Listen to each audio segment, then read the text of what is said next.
Well, thank you very much, Secretary Acosta.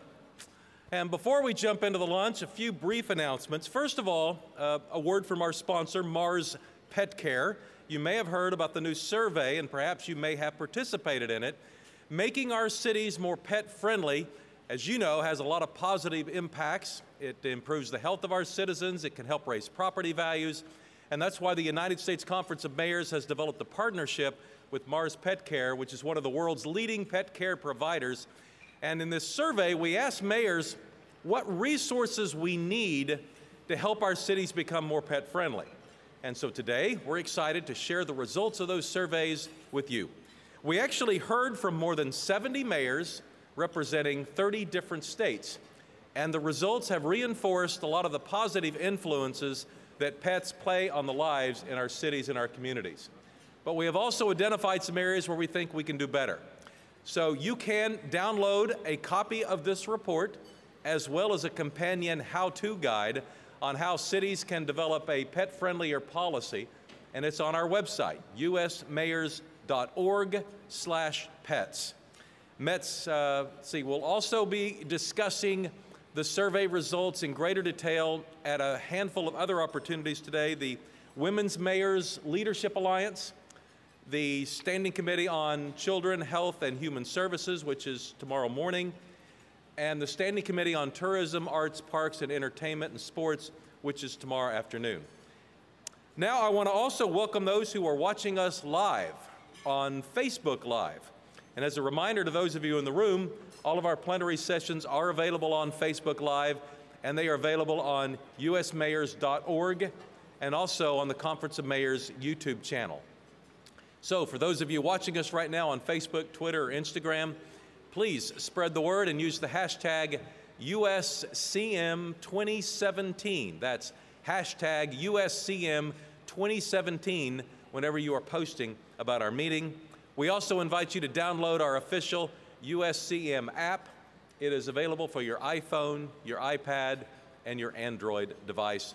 And our app is really good at keeping you on time and on schedule, and if we make some sudden change, that app is probably going to be the first place you're going to find out about it.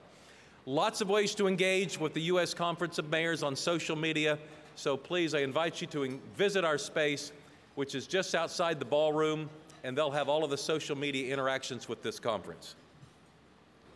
Now, I know many of you represent large metro areas. How many of you represent a metro area of more than, say, 24,000 people? Raise your hand. Okay. So how many of you represent a metro area of 24 million people or more? I am guessing there is just one hand being raised down on the end down here. Doria of Sao Paulo, Brazil is with us today. And this is a great opportunity for the United States Conference of Mayors to reach out to Mayor Doria and other Latin American mayors, because a major accomplishment of his mayoralship has been his investment in expanding green space throughout Sao Paulo. He is the mayor of a beautiful city. I've had the opportunity to see it myself and the beautiful green spaces that he has.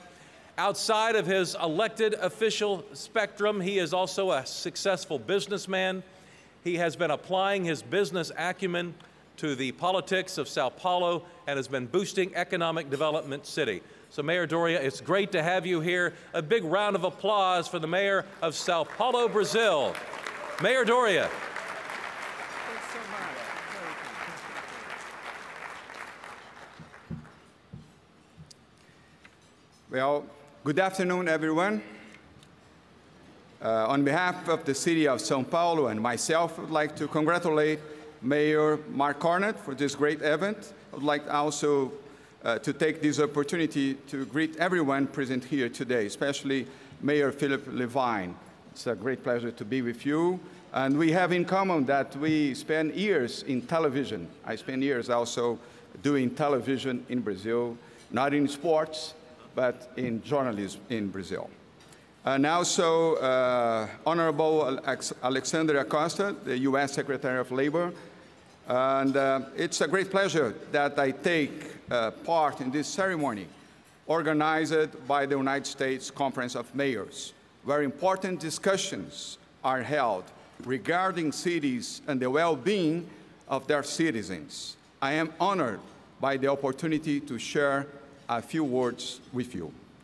The city of São Paulo, the third largest capital in the world, with 12 million inhabitants, has characteristics that are comparable to those of many American cities, and I realize that despite the geographic distance, we will still face the same challenges.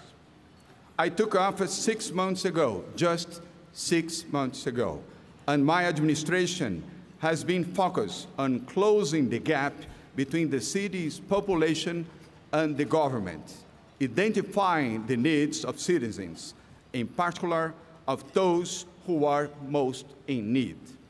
São Paulo is the biggest city in the Southern Hemisphere, one of the biggest in the world, and the main economic center in Brazil. It serves as the headquarters of 63% of the multinational corporations present in Brazil, the busiest stock exchange in the continent, and the main gateway to Latin America. I'm not a politician. I am in politics. I'm a businessman, a manager. I won the elections in São Paulo with the intent to administrate the city well. That's my obligation, to do more managing and less politics. We create the program São Paulo Beautiful City, which has the objective of revitalizing degraded areas in the city, removing banners and posters, cleaning monuments, restoring squares and their vegetation, cleaning wall tags, replacing trash cans, and repairing sidewalks, among other services. Much of this has been done in partnership with the private sector.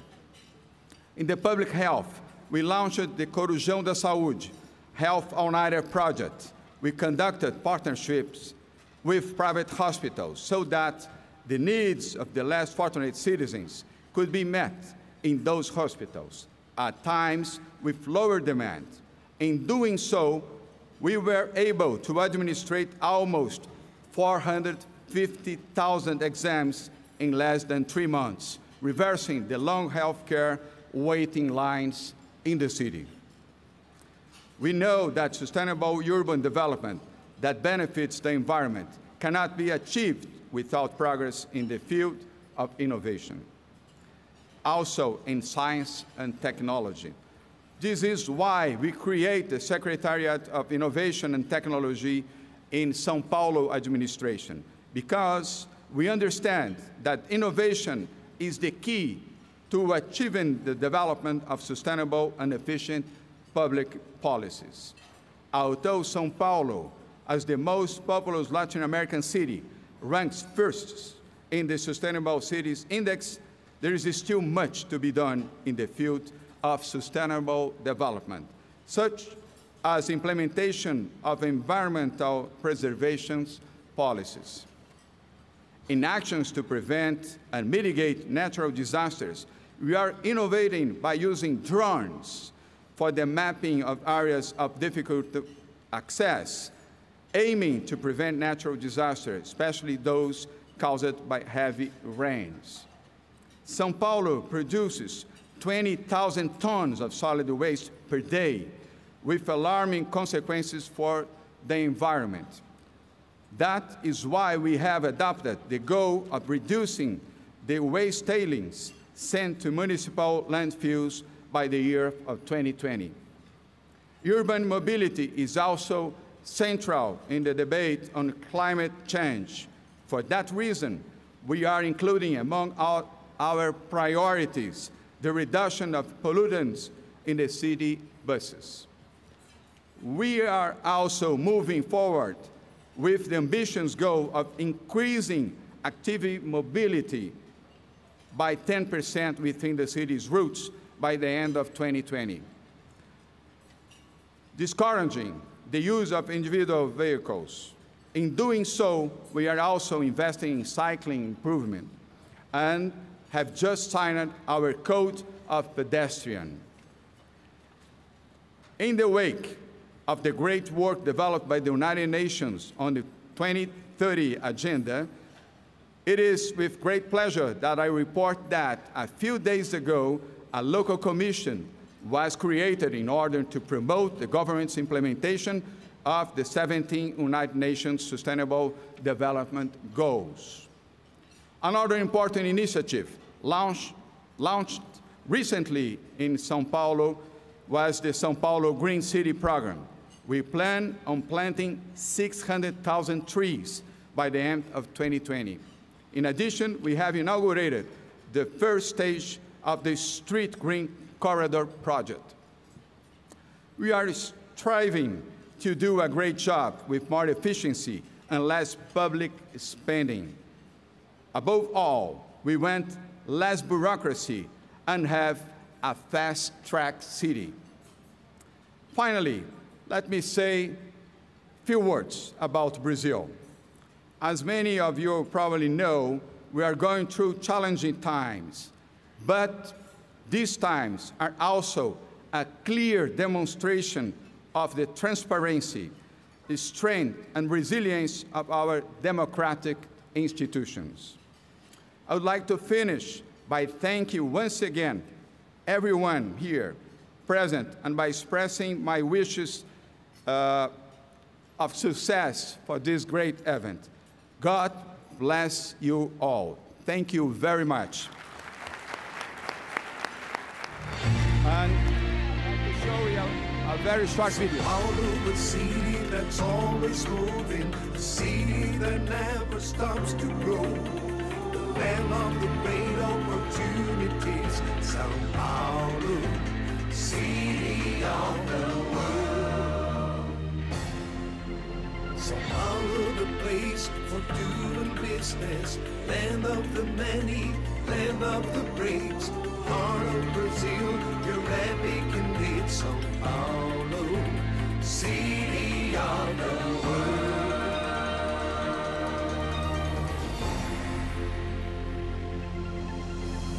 The city that's constantly moving. 18% of the nation's GDP. Window of the best brands in the world. Multicultural and friendly. Sao Paulo welcomes and embraces. The main host city of LATAM events. The leading city for FDI and LATAM. Sao Paulo produces 7% of all Brazilian export goods. Sao Paulo, the city that has its own pace. A fast pace. A city that knows how to express itself. Creative and innovative. Sao Paulo breeds arts and culture in many ways. The city recognizes the value of education. After all, some of the best universities of the country are in Sao Paulo. Sao Paulo is proud to be great in several different ways. São Paulo, city of the world.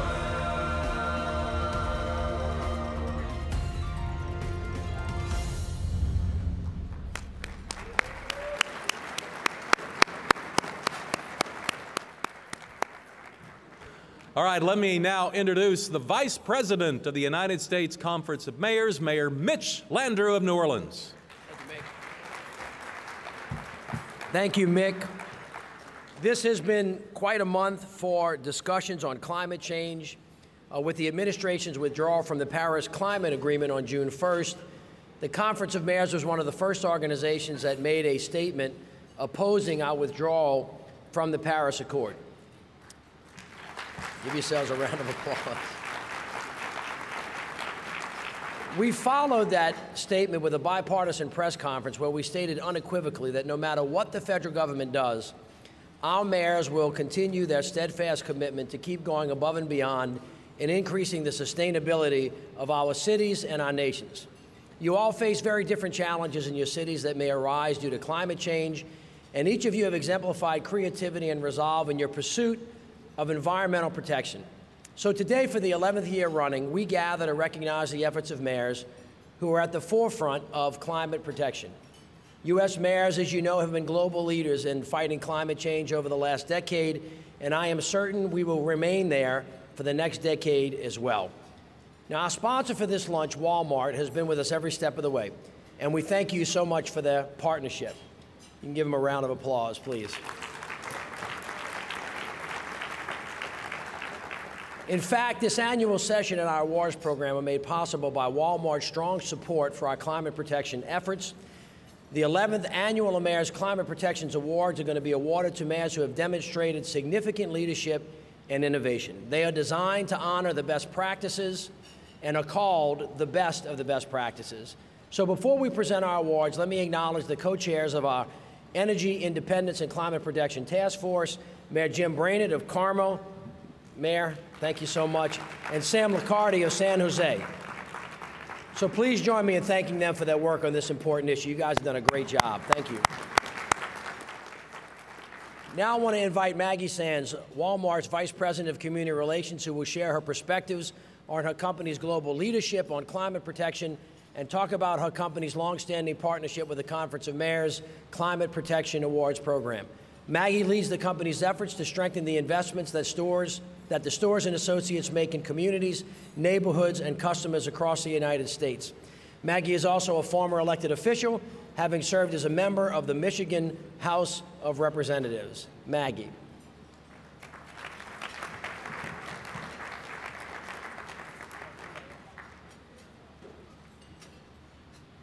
Hello, thank you for the introduction, and I am very happy to be back here with you today. Walmart is proud to once again sponsor the Climate Protection Awards. This is our 11th year, and we always look forward to today. And I'm excited to also see the winners of the Climate Protection Awards recognized later today. We so value our relationship with the U.S. Conference of Mayors and the partnerships that we've developed on so many important issues and causes. We have a major presence in many of the communities that you lead, and we always want to be a good citizen who's helping make life better for you, for your residents, for our associates, and for our customers. One area we're especially trying to do that is environmental sustainability. And one of the reasons I'm so proud to work at Walmart is because you can see the passion that associates at every level within the company have for sustainability, and they're actually driving real change within our company. They've truly embedded it throughout our business. I personally was very struck by the importance of this work after living in Beijing for the last 2 years. Walmart asked me to go there, and it was an amazing experience. But it also gave me a new perspective on the importance of sustainability. I saw how much difference that clean air and clean water and a clean environment can have on the quality of life, and it had a profound effect on my daily living. It underscored the importance or the value that a passionate company or a passionate community can have on inspiring change. At Walmart, our external commitment to sustainability went back to 2005.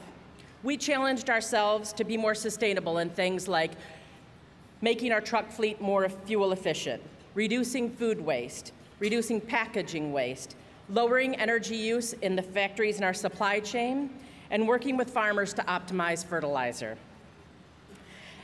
As some of you know, our associates are really motivated. And so by doing these things, Walmart was able to help reduce millions of metric tons of greenhouse gas emissions in our supply chain. And we've always appreciated the many valuable outcomes of this work, not only because it was good for society, but it was also good for our business. Let me pick that apart a little bit. For example, when we doubled our trucking fleet efficiency from 2005 to 2015, we saved nearly $1 billion in a single fiscal year. When we reduced our emissions by 35 million metric tons between 2010 and 2015, that helped create thousands of jobs in the solar industry. And it has been a wonderful for our relationship with our associates who work for Walmart, because as you know, we all want work that has a deeper purpose. Keeping these outcomes in mind is important these days. For example, while Walmart believes in the Paris Agreement and wanted the U.S. to stay in it, we were also never doing it because of any law or regulation. We won't stop either. Because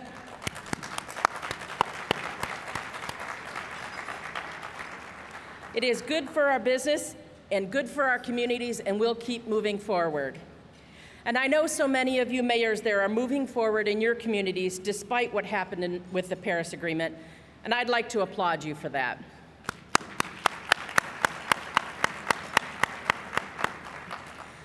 Now, when I say we're going to keep moving forward, I really mean it.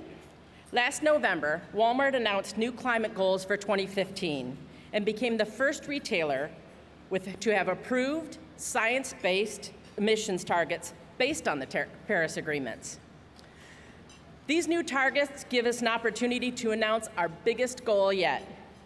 Working with our suppliers, we plan to take out an entire gigaton of greenhouse gas emissions from our supply chains by 2030. Thank you. Because as much progress as we can make on our own on emissions, we realized we could do much more when we worked in partnership with our suppliers. Well, we call it Project Gigaton, and it's a bit technical. So we shot a video with some real experts who can explain what that means a little better. Let's take a look.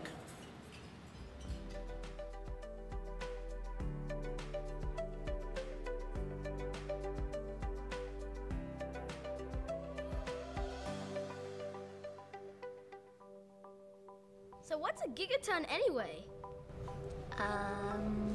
A gigaton is 1 billion tons. Why does it matter? Because emissions are polluting the earth. Oh, like greenhouse gas emissions. Oh. And that means the earth is getting hotter. Ooh, that's hot. That's bad. That's really bad. Why would anybody want emissions? Emissions are hurting people, animals, and the planet. I don't like that. We can do something about it. I can do something about it. You can do something about it. But what? We can make and buy toys with smaller packaging. Recycle.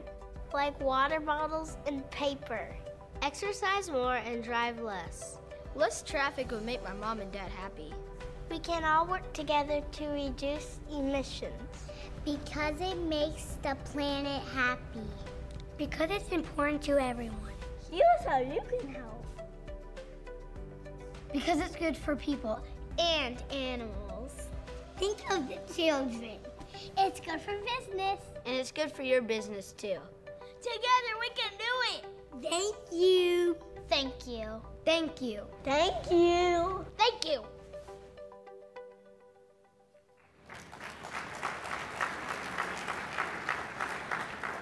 Cute kids, and they're a reminder of why we say stay so focused.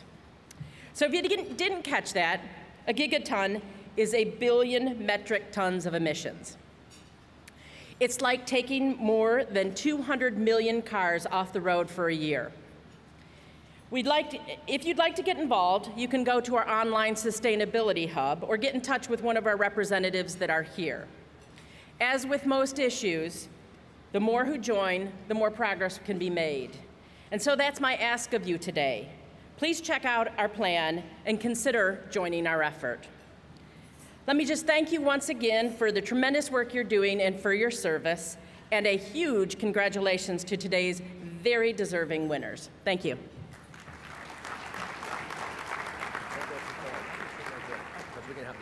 Maggie, thank you so much. She said it right. Don't do it because we're telling you to. Do it because it's good for business. And out of the mouths of babes. Now, I don't know about y'all, but a gigaton sounds like a lot. It's like 24 million people. That's a big city, Mr. Mayor. So we have a lot of work to do, and I'm sure that we will all get it done. So now we're going to begin our awards program today by recognizing our honorable mention winners in the small city category, mayors of cities under 100,000 in population.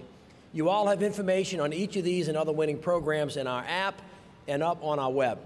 Our first honorable mention winner is Alameda Mayor Trish Herrera Spencer. She's being honored today for her city's successful efforts to use her electric utility, Alameda Municipal Power, to engage her citizens and business in reducing greenhouse gases through the expanded use of LED lighting. Congratulations to Mayor Herrera Spencer. She is not in attendance with us today, but give her a round of applause. Next, we're going to honor our great host in the greatest city in the world, at least for today, Mayor Philip Levine. Come on up, Philip.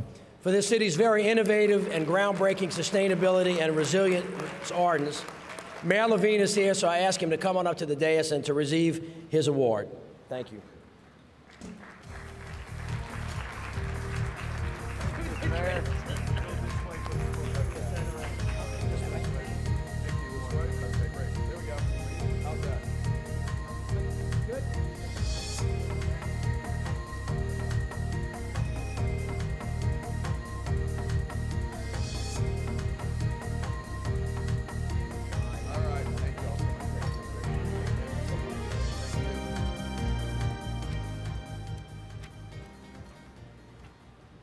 Our next awardee is University City Mayor Shelley Welsh for her sustainability initiatives in the Delmar Loop Commercial District of the city. Congratulations, Mayor Welsh. She was not able to be in attendance either. Give them a round of applause, please. Now, the final award winner is Wisconsin Rapides Mayor Zach Vruwink for his River Riders Bike Share program, showing all of us how to use creativity and volunteerism to help our greenhouse cities. Not in attendance, but give them a round of applause. Our congratulations to each of these honorable mention winners. Our first place award in the small city category. The winner is for Community Service Solar Initiative, Mayor Seti Warren. Let's watch a video and learn more about this very innovative program.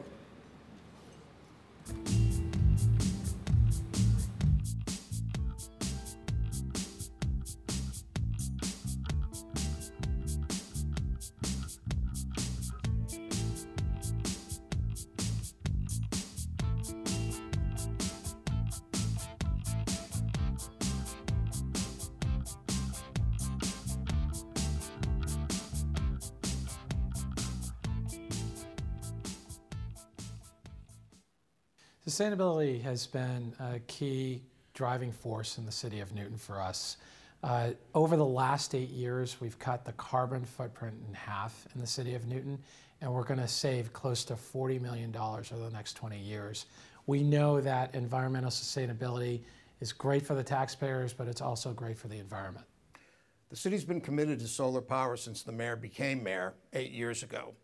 We've built 13 solar arrays and all over the city using school rooftops, municipal rooftops, building shelters over parking lots, solar carports, and also we have a huge ground-mounted landfill at the old Rumford landfill. We're using these unused sites to save money for the city and also to reduce our climate footprint. What we've done is we've put together a system where we're sharing solar power with over 900 low-income residents in our city. These are folks that are struggling in Newton, where they get a modest credit on their energy bill. We worked with the City of Newton and the utility Eversource to identify families that were eligible for this benefit through the discount rate that all these clients receive. The benefits are about $5 a month in savings. So we estimate that low-income residents will save between $50 and $60 a year on their electric bills. This is a great way of sharing solar power with people that don't have the capacity to put solar panels on their roofs. There are folks that live in apartments. There are folks that live in multifamily homes that don't have the infrastructure to put solar panels on their roof. This gives folks an opportunity to take advantage of solar power here in Massachusetts. We see this as a great partnership between the City of Newton, a utility, and a nonprofit, where we've created something that is now providing benefits to these families, and it didn't create a new infrastructure. This is all being done with existing infrastructure with the systems we have. I want to thank Walmart and the great U.S. Conference of Mayors for being the sponsor of this award. We're really proud to receive it.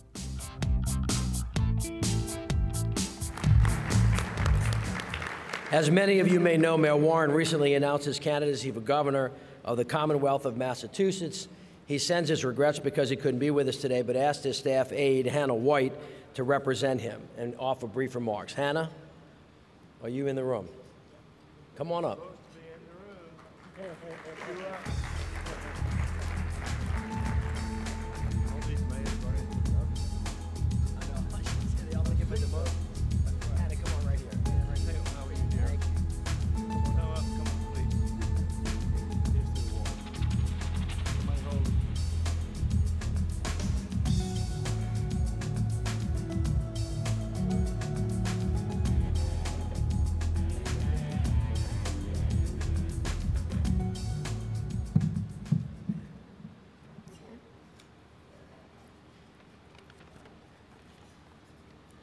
First of all, on behalf of Mayor Warren and the City of Newton, thank you to Walmart for sponsoring the award, as well as the U.S. Conference of Mayors for sponsoring the award.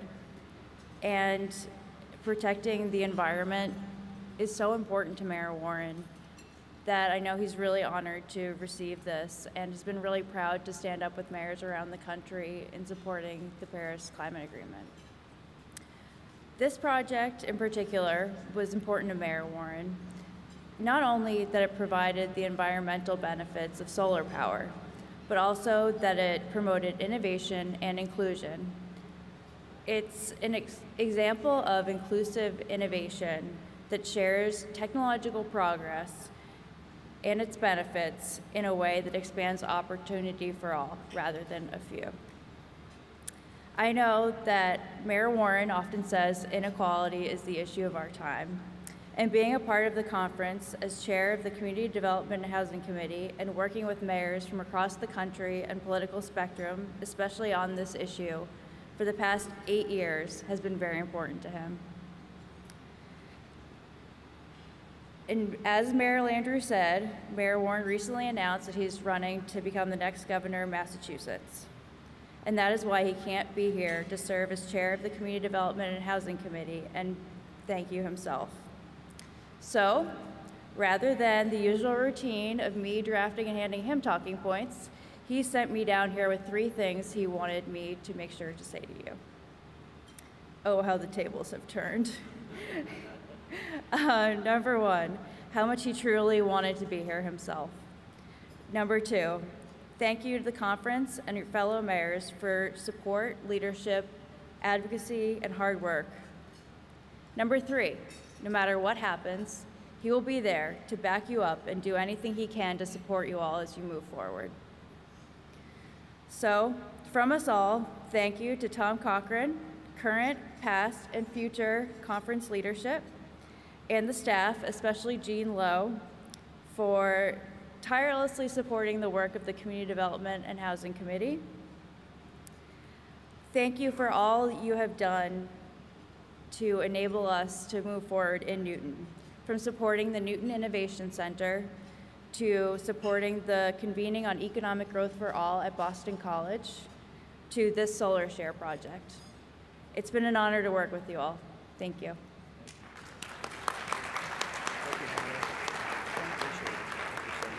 Take your award. There you go. Thank you very much. We all send our well wishes to SETI, and if he becomes governor of Massachusetts, we still want the infrastructure money to go directly to cities. Y'all remember that, all you mayors? All right, now we're pleased to recognize our honorable mention winners in the large city category, mayors of cities over 100,000 in population. Our first winner in this category is Cagua Mayor William Edgardo Miranda Torres for his Sustainable Energy Showcase, which is demonstrating to other municipalities in Puerto Rico how greenhouse gases can be reduced locally. Congratulations to Mayor Miranda Torres, who cannot be in attendance, but give him a round of applause. Our next honorable mention winner is Cleveland Mayor Frank Jackson for his city's Climate Action Plan, which is providing a foundation for thriving and healthy neighborhoods in the city. Not in attendance, but he gets a round of applause. Our next winner is large and in charge and present. Columbia Mayor Stephen Benjamin for his city's curbside recycling program. Mayor Benjamin, would you please join me for a photo? And you get to make a comment if you want to. You can say something. I mean, you might as well. You're the boss. Come on.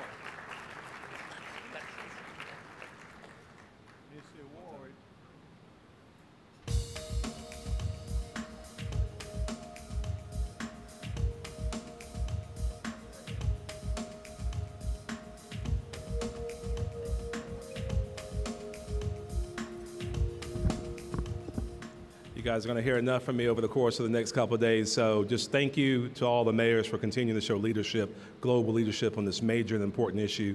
And thank you to Walmart for being such a great partner in this effort. God bless you. Mayor, thank you for your great leadership. Our final winner in this category is Mayor Harry Kim of Hawaiian County for his Lalamelo wind farm, whose 5 turbines generate enough electricity to run Hawaii's Department of Water Supply. Not in attendance, but give him a round of applause.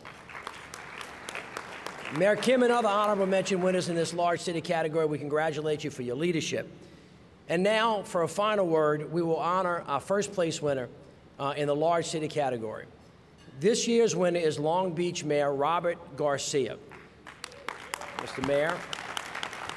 Mayor Robert Garcia is in first place for his Clean Air Action Plan that established the most comprehensive strategy for reducing port-related air pollution and health risk while allowing for port development and job creation. Let's view the video to learn more about these efforts.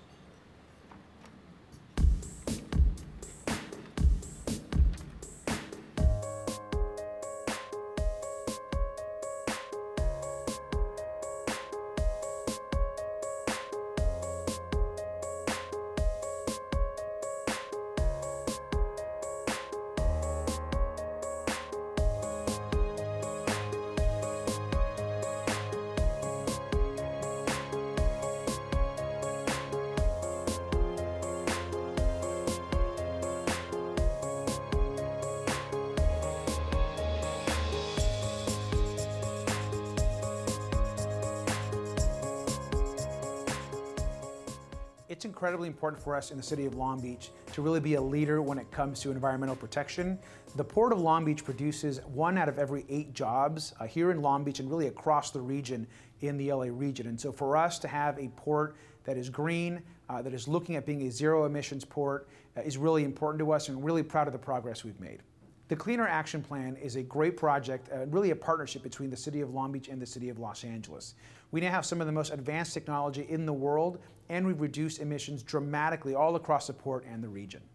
Well, first of all, the port is part of the city. It's one of the departments within the city, and this port has had, and the city, a commitment towards sustainable development. You know, one of the ways that we move forward to reduce emissions in this port complex, in this harbor, is what we call a Green Flag Initiative. And basically, within 40 nautical miles, if the vessels reduce their speed to 12 knots, that substantially reduces emissions. As a result of policies like that, we have created a substantial reduction in the sulfur oxides here at this harbor. You have these huge, large ships that come in, most of them in our case from Asia and China, and a lot of them are putting an enormous amount of emissions into the air. And so when ships call into the port of Long Beach, or really any port in the United States, it's important for them to be able to turn the ships, power the ships down, and plug into our electric grid. This is a new technology that we've been doing at the Port of Long Beach. We are now plugging in some of these large ships right into the port, so they're not producing dirty air, and really it's an incredible way to clean up the air. We just refurbished an entire terminal in the city of Long Beach. So this one terminal could be its own port in other places across the country because it's so large. And what's great about this terminal, it's essentially a near zero emissions terminal. The Middle Harbor Long Beach Container Terminal is one of our bigger capital improvement programs that we have here. And by 2020, it will move 3.5 million TEUs at less, 50% less of the emissions from that type of a terminal compared to 10 years ago. All the technology is state-of-the-art. It's the best technology in the world when it comes to sustainability. We are retraining all of our incredibly hard workers to really know how to operate this new technology. And it's clean, it's efficient, the vehicles are zero emission, and it's moving cargo off our ships in a way that's never been done before. On behalf of the City of Long Beach, I want to thank again the U.S. Conference of Mayors, as well as Walmart, for honoring our city with this great award. It's very important for us and our port to be leading the way when it comes to environmental protection. We couldn't be more proud to win this award. Thanks again. Wow, that's incredible. Mayor Garcia, come on up. Thank you for your leadership.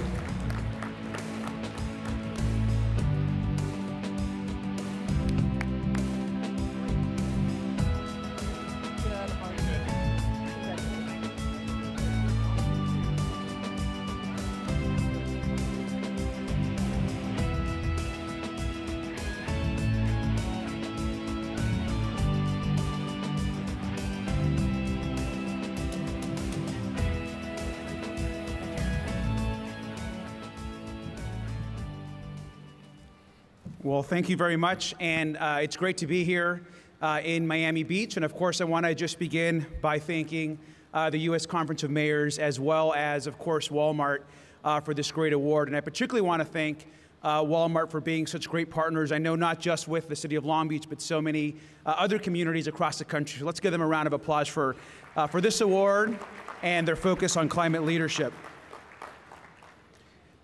I'm really honored and proud to partner with so many of you on the issues that matter around climate protection. Like this community that we're in today, Long Beach is incredibly aware of our position as a coastal city. And so issues around climate change and issues around sea level rise are real for us. We know what our coastline is going to look like in the next 50 to 100 years. And so supporting initiatives like our Clean Air Action Plan is not just good for the economy of our city. It's not just good to clean the air. It's literally important for us to maintain the vibrancy of our coastline and to ensure that we protect homes and businesses and people. And so for us, climate change is seriously one of the most important things that we as a community can deal with every single day. The Port of Long Beach is a department of our community, and so ensuring that we have clean air for all the neighborhoods surrounding the ports of Long Beach and Los Angeles are incredibly important. Mayor Garcetti, who is our neighbor, is an incredible partner. Everything we do at the ports, we like to do together, and so this Clean Air Action Plan is something that we have worked on also together as partners at the ports of Long Beach and Los Angeles. I also just want to note that the terminal that you all saw there is the greenest, probably the greenest terminal in North America. It is a zero emissions terminal. If you saw, those are all autonomous vehicles. And so the entire port, that part of the port and that terminal is completely controlled by robots and engineers that are driving all of the cranes and the automated vehicles. We have actually extensively retrained our longshore workers, our dock workers, to now be some of the best engineers and mechanical drivers anywhere in the country. And so we're really proud of that work and ensuring that as we green the community, we're also retraining our workforce as well. Beyond our work around cleaning the air, we're also very committed to being climate leaders, whether it's restoring the Los Angeles River, whether it's converting the entire city to LED lights, which we're doing right now, expanding our bike network. We're one of the first cities in the country to move to an all-electric bus fleet, and so we have about a fourth of all of our buses now are electric across the city of Long Beach. We're really committed to this. Climate change is real. We're proud to be part of the Compact of Mayors and the Climate Mayors, so we'll continue to push forward on these important initiatives. So again, I want to thank all of you for being here, all of my colleagues, again to Walmart and to the U.S. Conference. Long Beach appreciates the recognition, and we'll continue to do the work together. Thank you, and go Long Beach. Mayor, thank you so much. Ladies and gentlemen, that's cutting-edge stuff. Really, really good. So please join me in congratulating all of the 2017 Mayor's Climate Protection Award winners, our awards luncheon sponsor, Walmart, and of course, all of the mayors that are here with us. Give yourselves, if you don't mind. So for mayors to lead the way for the nation and the world, we have to show other leaders how to act and confront the climate challenges that we all have. And to demonstrate that leadership, at the end of this luncheon session, we're asking all mayors who have signed or support the Conference of Mayors Climate Protection Agreement, please come out to the front for a group picture to underscore our commitment to the nation's mayors and the Conference of Mayors to climate protection. And now I'd like to invite Mayor Cornett back up to the podium. Mayor, thank you. Mitch. Thank you. Thank you very much. Well, over the past few years, our association with Walmart has included a major investment in research and development that's been aimed at finding innovations in manufacturing that can make U.S. companies much more productive and competitive in areas such as textile and apparel manufacturing, which are areas that are some of the largest sectors of our global economy. With us today for a brief update on our manufacturing innovation partnership with Walmart is Amy Hill. Amy is the Senior Director of Public Affairs and Government Relations and a longtime friend of the United States Conference of Mayors. Welcome, Amy.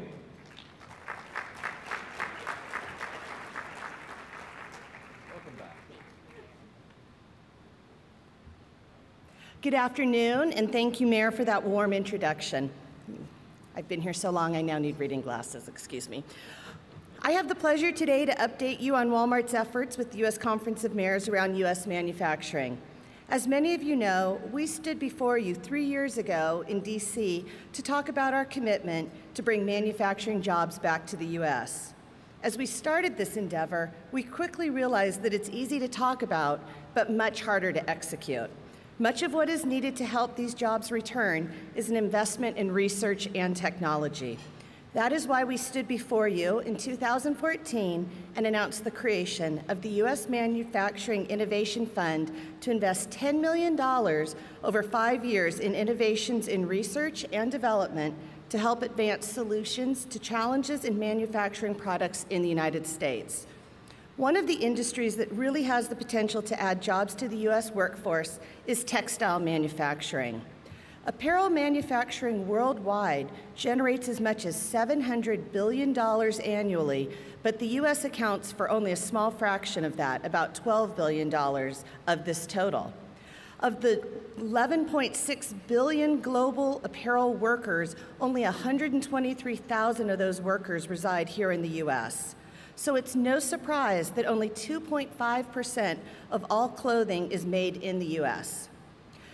But all indicators continue to point to growth in this industry. So how can we take advantage of this?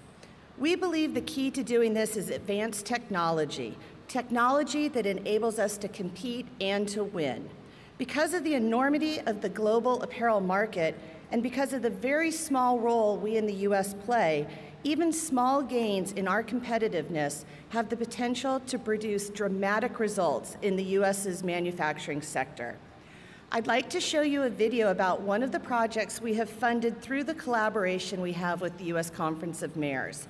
This is a project by Georgia Tech on innovations in sewing automation. Let's watch this video that highlights their projects and what potentially could be the future of apparel manufacturing in the United States.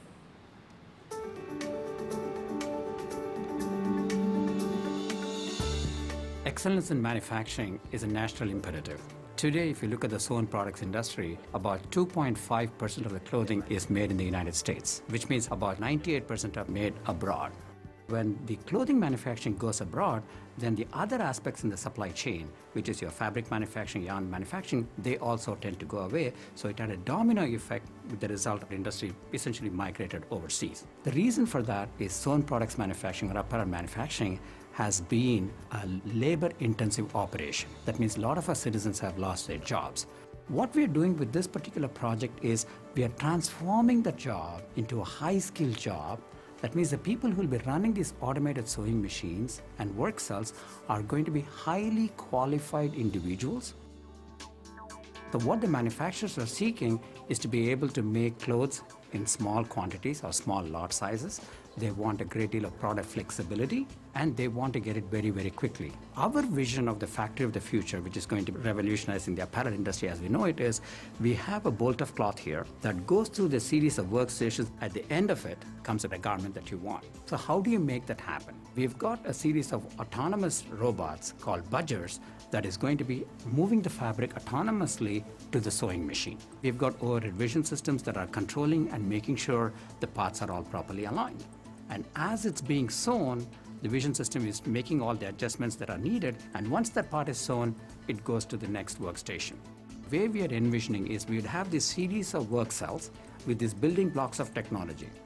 The Lowry, the Budger, and the automated sewing machine that we can configure any way you want. So at the end of this series of workstations, you will have a fully finished garment coming to you. So that's our vision, and that is exactly what the Walmart Foundation U.S. Manufacturing Innovation Grant has helped us lay the foundation for that. To me, as an engineer, technology and innovation are very, very critical. So what I try to do along with my students and my colleagues is, how can I use technology and innovation to enhance the quality of life for the people? By bringing automation, by using robotics, machine vision, and advanced computing, what we are able to do is to transform this labor-intensive operation into a high-tech, technology-intensive operation. The entire value chain is going to be impacted, because if you automate manufacturing of the sewn goods products, then the other parts of the industry will start coming back in, the textile industry will come in, and therefore it will positively impact the job market, and it will positively impact our economy. That's why this project is critical for our industry, for the future of manufacturing, especially sewn products in the United States.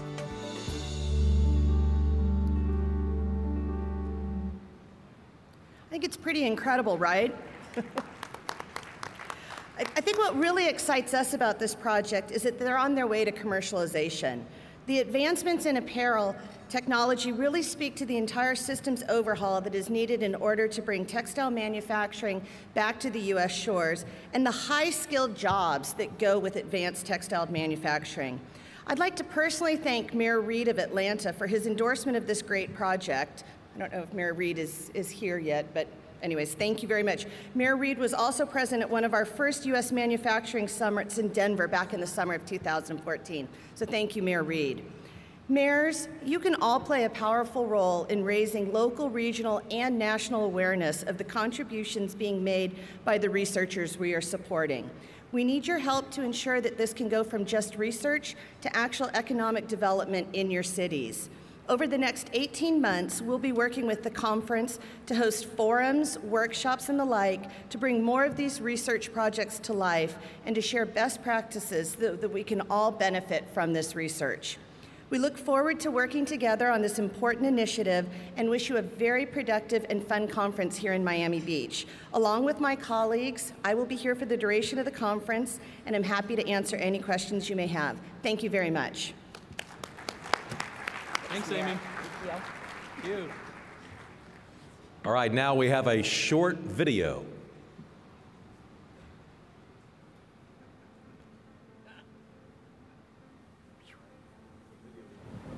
Flooding emergency along coastal cities today in South Florida as rising tides are leading to flooded streets. Another night of tidal flooding on Miami. Florida reportedly has the most number of big cities at risk from rising sea level. Scientific models predict most of Miami Beach could be underwater by the end of the century. I think that in every generation, there's going to be a big cause. There's going to be a challenge or a war. I think today we have sea level rise and climate change.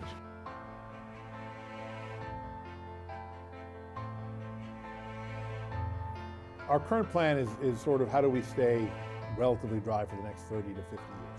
A lot of people say, you know, well, your pumps, you're raising streets, you're changing building codes, you're raising seawalls, that's going to last you 30, 40, 50 years. And I said, you know what, that may be true. But I believe in human innovation, and I believe in entrepreneurship. Why do you think there is such opposition about the science? I think it's politics. 2 years ago, it was underwater. Wow. So now, can you imagine how people feel confident that, wow, it works. This formula works. The mayor, I applaud his efforts. He's got major issues here. They are very vulnerable because of their situation and their position on the coast. Below where we're standing here today right now, there are large tanks below the ground, and those tanks are necessary to treat the water prior to being discharged into our bay. In Miami Beach, we're not debating sea level rise. We are taking action for what we're seeing today and planning for the future. A week doesn't go by when somebody is calling us from either another city, another country, media, international media, and they want to know what Miami Beach is doing. Because the region is not only planning, but the city is actually acting.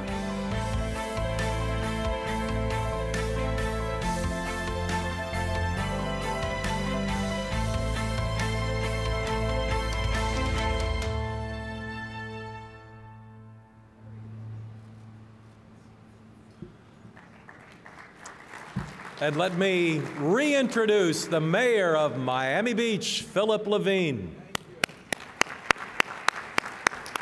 Thank you, Mayor. Thank you so much. By the way, did you see that last walk I did? It took me a lot of practice. I went to acting school, and I kind of got into that method, you know, just to make sure I looked like a mayor when I was walking it.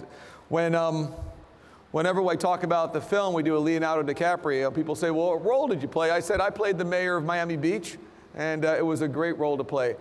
First of all, I'd like to welcome you all to Miami Beach, and tomorrow morning, we're going to have a big welcoming, so I expect to see all of you. So my big warning to all of you is have fun tonight. Just don't have too much fun, okay? So we can see all of you tomorrow morning. Looking forward to it. We're going to do a nice panel. We're going to talk about our Miami Beach story, what we have done and what we continue to do. But before I even begin that panel, I'd like to say a couple of quick mentions of folks that this conference wouldn't even be in Miami Beach if it wasn't for my friend, who's the former mayor of the city of Miami and the former president of the United States Conference of Mayors, Manny Diaz. And I don't know if Manny Diaz is right out there somewhere, but that mayor helped me, guided me, and helped us get this to here. We have some of our elected officials here, and everything we've done up here together as a team, as a community, we did with all of us together. We have Commissioner Joy Malikoff, Commissioner Mickey Steinberg, Commissioner Ricky Ariola, and Commissioner Kristen Rosen-Gonzalez. They're all sitting over there. Thank you, commissioners, for being here, because without all of you, none of this ever gets done. And all of you mayors know you can't do it by yourself. You got to have people that all come together.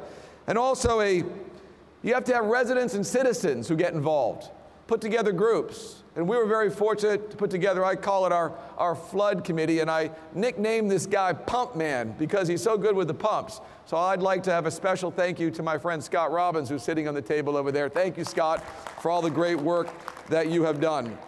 Boy, it's a great crowd. I said when I was in the backstage, I said, this is kind of like a big bar mitzvah at the Fontainebleau Hotel. It's huge, and we welcome all of you here. And I said it before, but I just want to say it again to all of you. We are going to have 4 great days, 4 great nights. I said it at the press conference. For some of you that weren't at the press conference, we know Vegas has that statement that says, what happens in Vegas stays in Vegas. Well, in Miami Beach, we have a little different saying. What that is what happens in Miami Beach never happened, okay? So we want you to have a fantastic time. Let me tell you quickly about our story in Miami Beach. I ran for mayor, and one of the most important issues that I said we're going to attack is the issue of sea level rise caused by climate change. Our waters were falling up on our roads, our main roads, during sunny days called king tides. And we said, we're going to fix it. We're going to do whatever we can to move forward to show that our city can become incredibly resilient. Ran a couple of fun TV commercials. One of them you'd appreciate, some of you out there in mayors, that had me in a yellow slicker. And I'm paddling down one of our streets. And literally the water's falling on my head. And I have my boxer dog, Earl, next to me. And the water's pouring on his head as well. And I said, some mayors, may want to be mayor of Venice. I said, I want to be the mayor of Miami Beach. And I said, we got to fix this problem. And then I turned to my dog, Earl. Water is pouring down his head. And I said, paddle, Earl, paddle. And of course, he cried at the exact perfect moment. And that commercial went very, very well. So what we did is we came together and we said, we got to take action. And we said, what are we going to do? We put together a team of our engineers in our city. We said, we got to move forward. This is not a political issue. Because the one thing we know is that rising oceans, they're not Republican and they're not Democrat. They just know how to rise. So we said, we're going to raise our roads. We're going to put in pumps. We're going to raise literally our seawalls. We're going to change our building codes. But we got to do it as a community together. And you can imagine, you got to pay for that stuff too. So that's about a $400 million lift for our city. And we did it with probably the most unpopular thing I know my fellow mayors know is called raising people's taxes. And we raised their stormwater fees in order for us to raise the money to be able to pay for that additional infrastructure we had to do. But we explained to the community. We said, folks, we don't want to be Atlantis. We want to be Miami Beach. We got to take action. And our community came together. And we began doing it with an incredible team of people. And I'll tell you, it's as our folks to the left know, it's not easy. When you start raising roads, there's a little thing that happens called traffic. And people have to understand that you're doing it for the right reasons, but we're digging up the roads, we're making them higher because they can't be underwater. I remember one time, my mom was driving down one of our main roads and the traffic was backed up. And she called me from her cell phone, and she said, there is so much traffic in your city. I don't know what you're doing to your roads. I said, Mom, we're raising the roads because we got to keep. She said, let me just tell you one thing. If you were running for mayor again, I wouldn't vote for you, okay? And I said, thanks, Mom, for your vote of confidence. I'm sure there are some residents that feel the same way, but, you know, no pain, no gain. And we made miraculous, incredible progress going forward. And it happened with all of us coming together. And by the way, one thing we never do is we never declare victory against Mother Nature. We have a long path. We've made a lot of great progress, but we have a long way to go as a community. We've been fortunate enough not only to be focusing on our resiliency, we've also been a poster child for sea level rise and climate change, which has been an honor to do, whether it's in documentaries or interviews, because in Miami Beach firsthand, we've seen what it does. Now, I always say, if you don't believe in sea level rise, come on down to Miami Beach to one of our roads that we haven't yet improved during a king tides. And as that water on a sunny day starts to rise a little bit by your ankles, you'll say, okay, I think I believe in sea level rise. So once again, I welcome all of you. We're going to begin our panel, and I'm going to introduce to you real quick some of our great people. And let me just say one thing to you. When I start talking about 3 or 4 of our city staff that are literally off the chart fantastic, I just want to let y'all know they just signed a 10-year non-compete, okay? So any of you mayors out there, because by the way, I could agree with you. They're so fantastic, and everybody wants them. Let me introduce, first of all, I believe the greatest city manager in American history who's done so much for so many, who's a public servant at heart, and that's Jimmy Morales. Jimmy Morales right over here. We were fortunate enough to have the first chief resiliency officer in our city's history, and that is fantastic Susie Toriente, right over there. And of course, it wouldn't come together if we didn't have an outstanding public works director who knows what has to happen in our city, and that is Eric Carpenter. Eric, thank you very much. And the guy I like to refer to is General Patton, because he just knows how to keep pushing forward and pushing forward. He's our chief engineer and brilliant Bruce Mowry. Thank you very much, Bruce. And then we have 2 folks from the private sector who have been so helpful to our city, their organization, that we're so happy to have them up here, because you all know you can't do it by yourself. You got to have public-private, and we have 2 great organizations. First of all, Robert Bailey, who's Executive Vice President, City Urban Solutions, CH2ML. And by the way, I've said them over and over again, we got to change that name to something a little easier to pronounce. But it's a great company. We got to make it a little simpler. Okay, and also, we have with us from the amazing company of AECOM that does so much work for our city as well. And he said, you got to pronounce it the right way, and I will. John Soslak. John, did I do it right? Josh, yeah. Good, good. There we go. Welcome, everybody. I'm going to walk over. I'm going to take a seat. We're going to do some questions, and this must be my seat. Okay. Very good. I think like the last lady who spoke, I may have to put possibly put my glasses on at the same time. By the way, first became mayor, I didn't have to wear glasses. What does that tell you? Okay.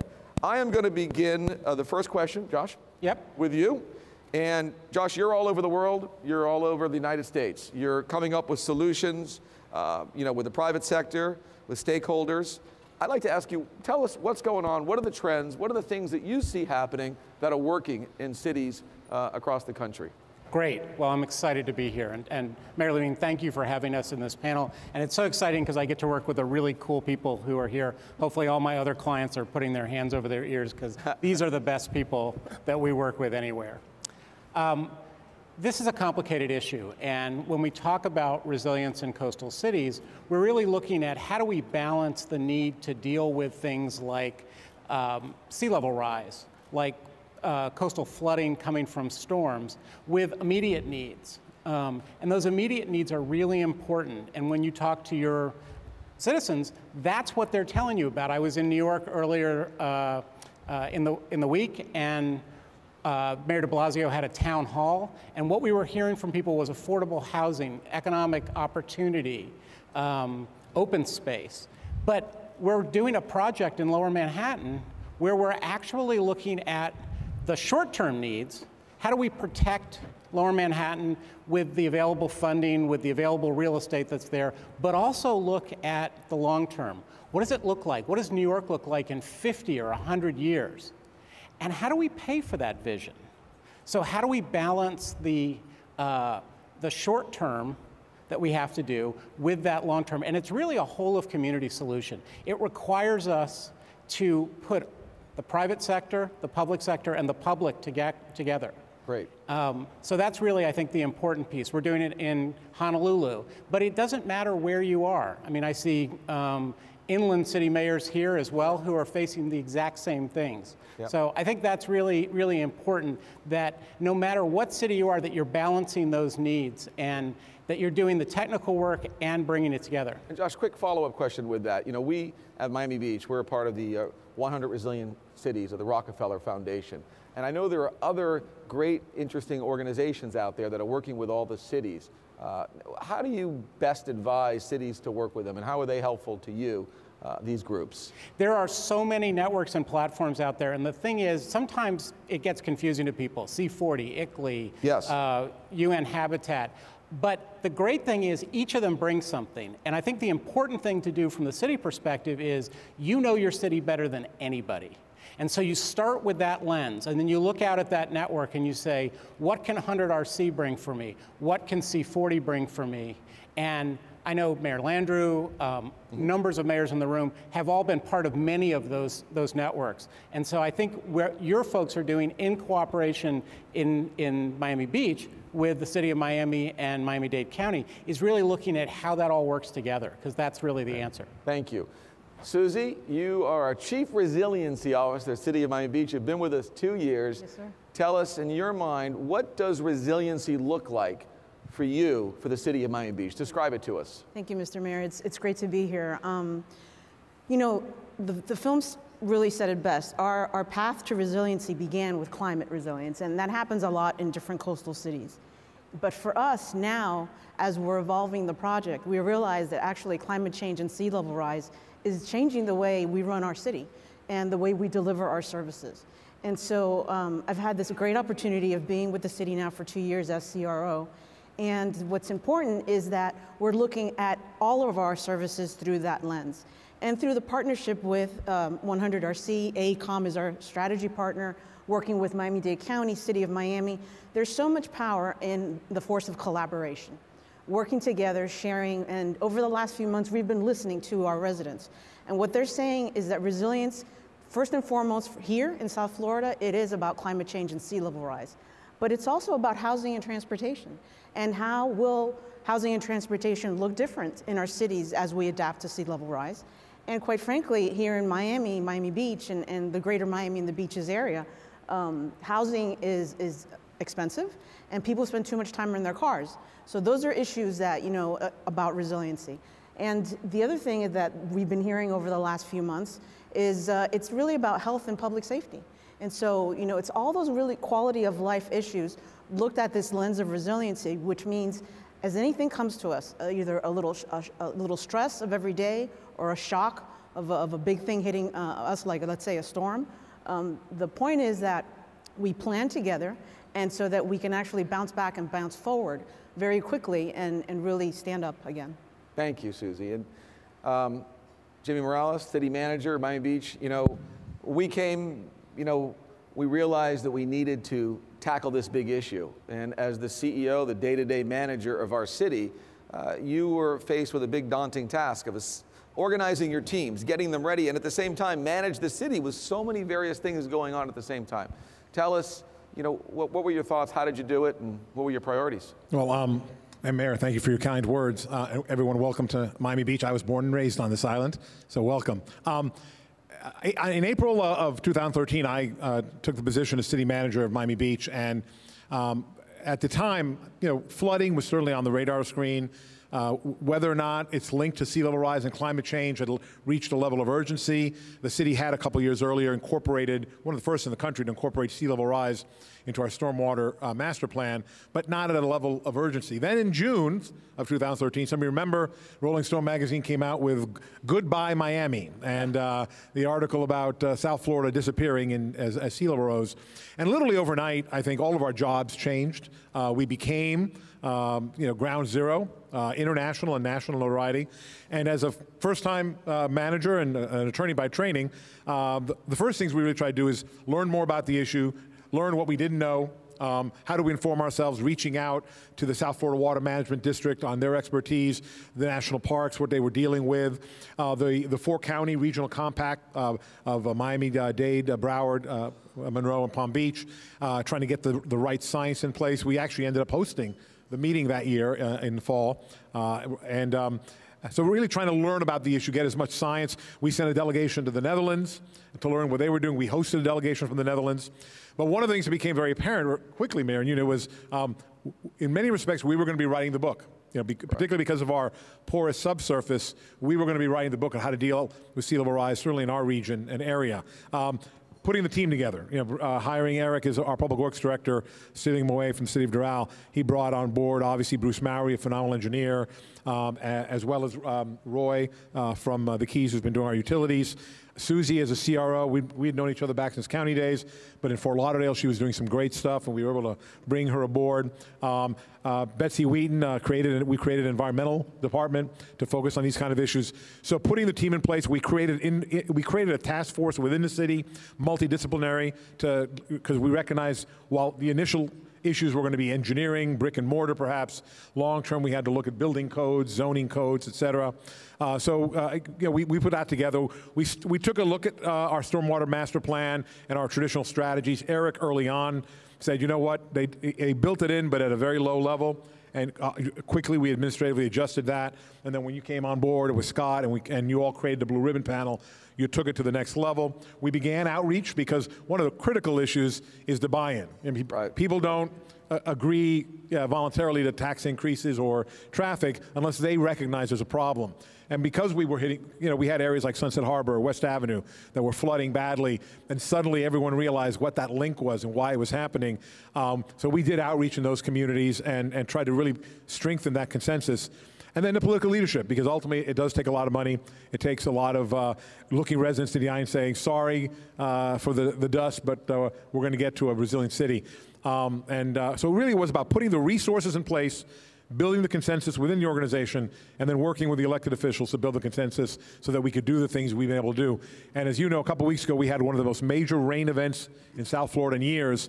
And while there were major malls across the bay that were underwater for 3 days, our streets, particularly where we did work, dried very quickly, and businesses opened, and quality of life was maintained. So we're on our way. We have, like you said, a long way to go. We never claim victory, but we know we're on our way, and that's great to know. Great. Thank you, Jimmy.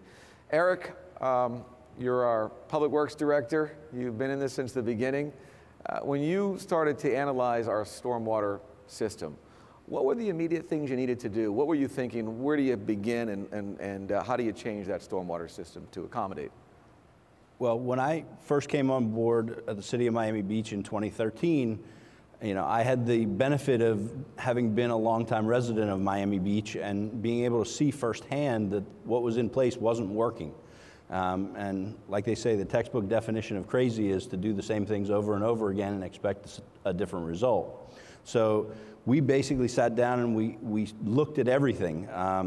And I have the benefit of being an engineer by training, but also having one foot in the administrative side of the government. So my role was really twofold: putting the team together of the engineers that needed to decipher the problems, but also identifying those problems and helping the policymakers set the policies that were going to fix the problems. So some of the things we identified early on were our sea level rise projections were just way too low. We were working off of mean sea level as opposed to king tide elevations. We were working with outdated technology because it was all that the environmental regulators had been familiar with. And so we had a large learning curve, not just of ourselves, but also educating the regulatory community on how we can do this better and still not have any adverse impact on our surrounding environment. And so we've had to push the envelope not only on the technology side, but also challenge the regulators to evolve with us. And so we've basically come up with some very innovative techniques to be able to treat the water before it gets discharged into the bay. We've set some very aggressive goals as far as boundary conditions for tidal elevations, so that we know that no matter what happens with the projections and the sea level rise, we are going to be one step in front of it. Thank you, Eric. Bruce, the chief engineer, but you're more than a chief engineer. You're Eric's general on the ground constantly, and I know that you have come up with some unique engineering solutions, and at the same time, you've been able to be on the ground talking to residents, and you simplify it and you explain it to them so they get it more in layman's term. But tell us, from an engineering point of view, what are the unique advanced things that you've had to do and had to look at and reconfigure? Because I think you've really been quite creative with this. Thank you, Mayor. You know, I look at New Orleans, or Miami Beach, New Orleans, and other places. I've been all over the world working in different locations. And many places we just lost sight of living with water and understanding that there is a changing environment. I appreciate the Netherlands people. They actually have it in their culture. They understand and respect it, and it's in their culture. Here in Americas, we have to bring that into our culture. And that's one of the important things we have here. But when Vice President Al Gore was here and we were talking, and he said, Bruce, how did you do this? I said, well, it's one thing having a great community, a great outreach program, everything we've already talked about here, these are wonderful things. But the key issue here is the people sitting in this room are the solution. It's the leadership with the mayor and our commissioners that have been here to support the city engineer and our activities and our programs and the management staff of the city. That's what our success is. Technical is easy. I can tell you, I can solve your problem in minutes as far as technical. It's the issue of getting it all together and getting the funding and getting the community together. This is what it means, and that's how I implement our solutions here. We've been able to do this. And your point is, you know, what happens in Miami Beach didn't happen. It happened here. Yeah, that's true. It happened here. Only the nighttime stuff. At night, you can do that. But during the day, look and see what we've done here. And we're proud of it.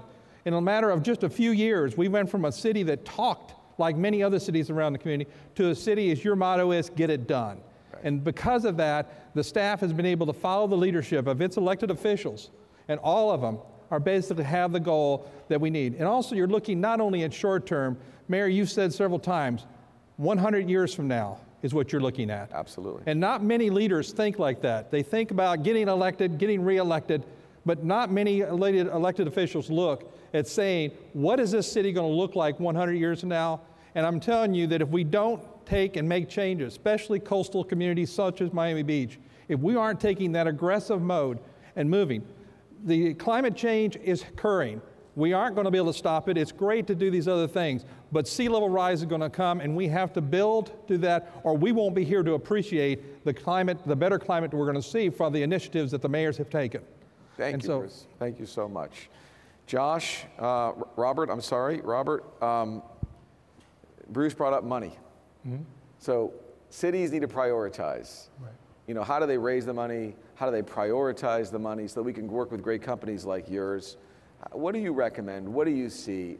How do you get the money? How do you prioritize it? All right. Well, thank you, Mayor. And first, let me commend you and your entire staff again for being as proactive as Miami Beach clearly has been.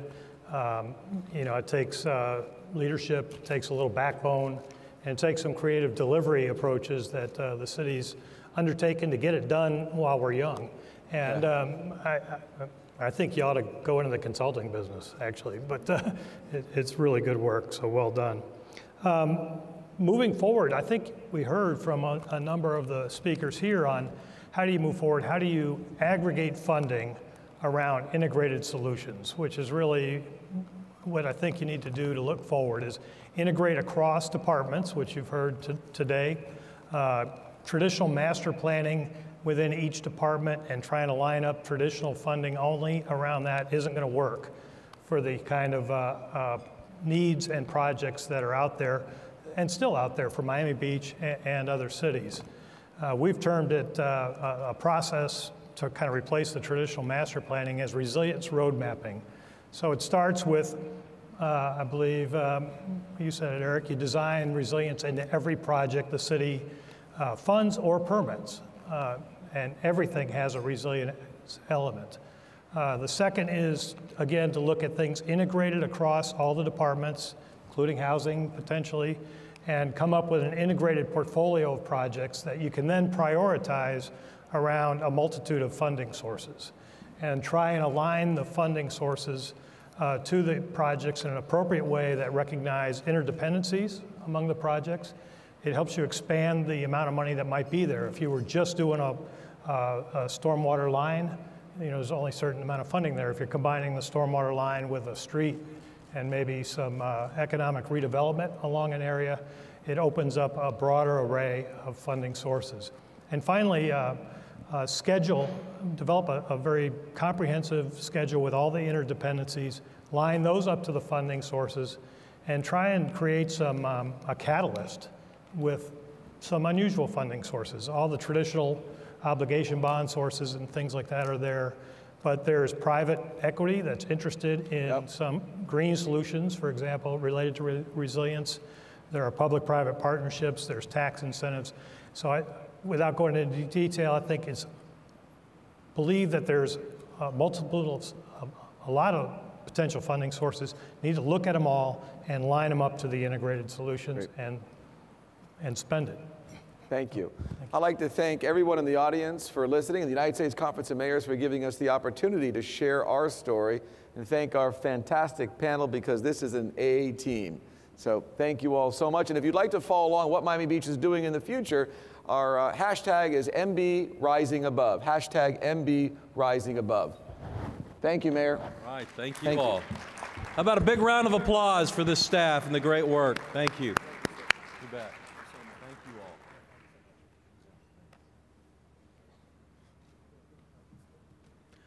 All right, now we are pleased to introduce our next speaker. He is Professor Richard Florida, who's here to speak on his recently published book, The New Urban Crisis.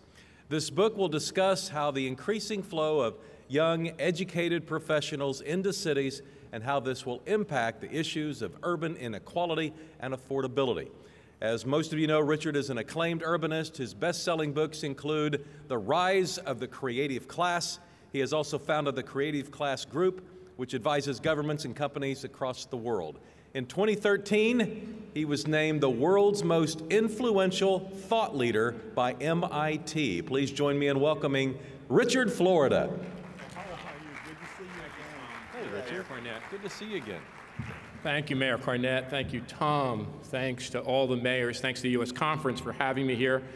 Thanks to my own mayor here, my great friend Philip Levine, and also Mayor Diaz for bringing this great conference to this fantastic city. You know, my name is Florida, so it was only natural that I would move to Miami Beach for part of my life. And half my life I was called Richard Miami. Look, your leadership is now more important than ever. You know that. I teach at the University of Toronto part of the year, and yesterday Justin Trudeau was over at the university. He said when he looks to leadership from this country, he looks to you. That's what I'm here to talk about. That's what you're here to do. I just had a piece in Politico magazine. You may want to look at it. I called it a declaration of local independence on why now is the time to devolve power to our local levels, our cities, our rural areas, our urban areas, and heal this country's divide and drive us forward. Faith and confidence in our federal government is at its lowest level ever. 20% of Americans or less trust our federal government and our Congress to run this country. States do a little better. Between 50 and 55% of us have faith and confidence in our state level of government. Confidence in our local level of government is at its all-time record high, thanks to what you have done. Depending on which poll you read, between 2/3 and 3/4 of Americans have great faith and confidence and trust in their local level of government. but we have a lot to do. And climate is part of the agenda, but keeping our country competitive and healing our economic and political divide are also things we must do together. I was born in 1957 in Newark, New Jersey. I've seen our cities fall, I've seen them rise again, and this urban revival and economic revival we have is very fragile.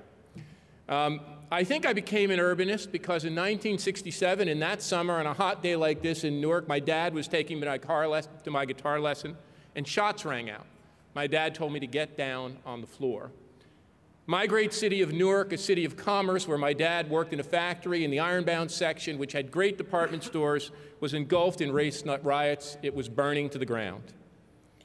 I later moved to New York City to study urbanism. I watched the revival of New York City during the 70s and 1980s.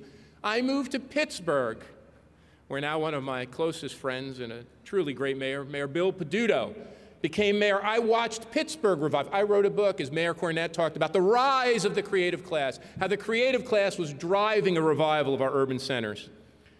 Well, that revival has caused some real issues in our country. And that's why I wrote a book called The New Urban Crisis. But it's not just an urban crisis. It's a crisis of our economy, our geography, and our politics. And just a few highlights. Trust me, here in Miami, I'm a professor. I come from the Fidel Castro School of Public Speaking. I can keep you here all day, but I want to be quick. Your time is very valuable. Look, we have a system of economic geography in this country I've come to call winner-take-all urbanism. It's not just that the great superstar athletes and the great actors and actresses and the great CEOs take a lion's share of the benefits. What we've seen over the past 20 years is a very small subset of cities and metropolitan areas gaining many advantages. Just 3 metro areas collect more than 66% of all the venture capital startups. Just 2 neighborhoods in downtown San Francisco collect more than $1 billion in venture capital each year. That divide, this winner-take-all urbanism, is what's caused the political backlash in our country called populism. But even the winners are suffering from this new era of winner-take-all urbanism. Our largest, our most diverse, our most innovative, our most knowledge-based cities are also our most divided. They have the highest levels of inequality, the highest levels of economic segregation, and the greatest divides in our country, and they have experienced the backlash. I should know, I spent part of the year in Toronto where we had a crack mayor, Mayor Rob Ford. The first of the populist backlash. Our suburbs are experiencing a crisis. As cities have come back and the top 10% of earners have moved back to cities, the bottom 10% of earners have moved out to the suburbs. We now have greater concentrations of poverty and economic distress in our suburbs. Look, the problem we face in our country is simple. It's not just that our middle class has declined. It's that our great middle class neighborhoods that have been the platform for economic mobility, the neighborhoods in Newark and working class North Arlington that took me as the kid of a 7th grade educated factory worker on a Garden State scholarship to Rutgers and propelled my life forward are being eviscerated. If the old urban crisis was about the flight of the middle class from the cities to the suburbs, the new urban crisis is about the decline of the middle class and the middle class neighborhoods across the board. 75% of Americans lived in middle class neighborhoods when I was a boy in the 1970s. Now less than 1/3 of us do. Whereas in 203 of 229 metros for which the Pew Center collects data, the middle class has declined. Our middle class has declined the most in our most dynamic, our most vibrant, our most innovative cities and metro areas. Well, what are we going to do? Look, the federal government isn't going to help us. That should be clear to every single person in this room. But over the past 10 to 15 years, 20 years, look at what's happened in Miami Beach. Look at the skyline of Miami that was built over the past 2 decades. Look at what's happened in Pittsburgh and Detroit, not to mention New Orleans and New York and San Francisco and now Los Angeles. I could go on. Through your leadership and the leadership of local people and nonprofits and city builders, we have rebuilt our cities and communities in a way I could have never imagined. Now we have to go the next step. The next step means that we have to work not only for economic competitiveness and innovation, but for equity and inclusion. It has to become part of our economic development agenda. We don't have enough resources to do that on our own. Who can help us? Our anchor institutions. As I've gone around this country, meeting with hospital heads and university presidents, real estate developers, the heads of high-tech companies, they want in, and you need to put pressure to bring them in. Google is going to build a 250-acre campus in downtown San Jose. It's already building another campus in London. Amazon is the biggest landholder and biggest employer in Seattle. They have to come to the party. What does inclusionary prosperity mean? Building affordable housing and workforce housing, upgrading the jobs not only for the knowledge workers, but for the 65 million Americans, 45% of us, who toil in low-income jobs. Hospitality and tourism companies can be part of the party. Hospitals and education centers, real estate developers who want to develop in your community and increase density and get zoning variances. We all have to be in this together, because if not, the backlash coming from these communities will mean that there is no more development. For the first time in my life, 59 years as an American, I see a backlash coming against high-tech companies. In San Francisco, they wanted to ban them. Against dense development, we have to make sure it's inclusive. If that's the short game, there is a long game. You've already done it on climate. How many? 200, 300 of you have already come together across parties to sign a document that says, we will lead, you will lead on climate. As I wrote in Politico magazine this summer, as I wrote in Politico magazine today, we need a new system of governance in this country which takes power out of Washington and hands it back to you. And the move on climate change is just a start. It is time in this country for all of you across parties to say, we have the trust and faith in our citizens. We know how to run our cities. We need more power. It is time has come to devolve power from the federal government. We have created something that we never intended. Over the past 100 years, we've pushed more and more and more powers up to the federal government and to the executive branch. We're a country of 50 states, of 3,500 counties, of 350 metros, of thousands of communities, and we vest all of our power. We took that power and gave it to the federal government. It's time to move that power back to the localities. It's time to demand that power, and it is a critical moment where pundits and prognosticators and politicians from both sides of the aisle, mayors who are Republican and Democrat, thinkers who are Republican and Democrat. In the past 2 weeks, I've gotten calls from the Republicans on the Joint Economic Committee and the Democrats in the House to talk about this. This is a moment that we could have never imagined. You know, I have a dream, and it's funny sitting here next to Mayor Cornett and Mayor Landrieu. I know it's a silly dream, but I think it gives you a sense of what you can do. What if in this next election campaign, we had a ticket of mayors? And what if a Democratic mayor said, I want to make America great again by giving power, not to Washington, by giving power back to you. You in the heartland know how to run your town. You in the Sun Belt know how to run your town. You in a suburb, in an urban area, in a rural area. The only way you're going to get together is you want different things. We're going to let you to do that. And that mayor takes a person, a Republican, a Democratic mayor and a Republican mayor, run together on a ticket of making America great again by giving power back to our communities where our real authority and governance really lie. Look, we out there in America appreciate what you've done. You are a guiding light.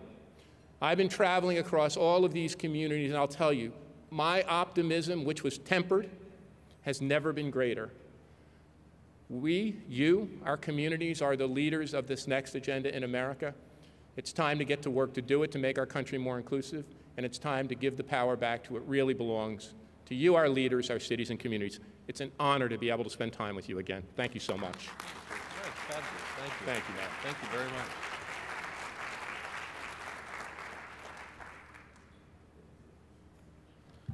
Whenever Richard talks, I start taking notes. All right, before we conclude, let me give you a brief reminder of some of the events coming up today. And I hope Richard's going to stick around and sign copies of his book. So if you can catch him out in the lobby, I think his books are available and you'll be able to get him to sign you a copy. We're going to have the Women's Mayors Leadership Alliance meeting. It takes place directly following this luncheon at 2:30, and I believe both men and women are invited to that conference. And one of the highlights of the conference will be taking place today at 4 o'clock. President Trump has sent in his special assistant on infrastructure. His name is DJ Gribben, and he will be joining us for a special session this afternoon called The Need for Infrastructure. It'll also feature Los Angeles Mayor Eric Garcetti. And then after that, at 5 o'clock, standing committees will meet for their policy resolution consideration. The committees meeting today will be the Community Development and Housing Committee, the Criminal and Social Justice Committee, the Energy Committee, and the Metro Economies Committee. And then at 6 o'clock, there'll be a reception for Florida mayors and Mayor Levine, and I will be on hand as well to welcome the Florida mayors to Florida. And all of you are invited at 7 o'clock, our VIP opening party, which will be presented by Florida Power and Light. It is called White Hot Night in Miami Beach at the Fontainebleau, and it's out on the lawn. And I want to thank Mayor Levine for the first of several great nights in Miami Beach. If you need a nap, get it, because we're going to party tonight in Miami Beach. Thanks for coming, everybody.